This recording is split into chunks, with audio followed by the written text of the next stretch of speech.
Order जो कि मुझे 27 तारीख को रिसीव हुआ और ये इसका ऑर्डर नंबर और श्रिंग रैप भी इस पर देखें अच्छी खासी करी है हमने। तो कैमरे में ब्लर ब्लर नज़र आ रही है, पूरी सही तरह नज़र नहीं आ रही है।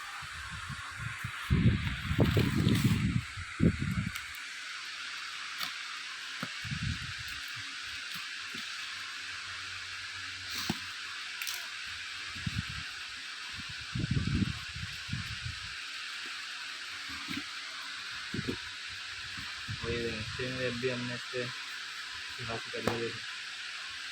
एक दो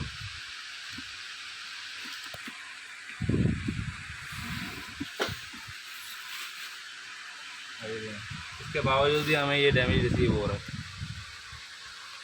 इतनी अच्छी पैकेजिंग करने के बाद भी।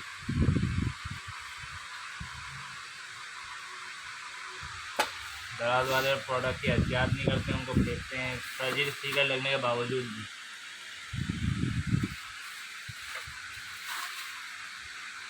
और हम दिखाओ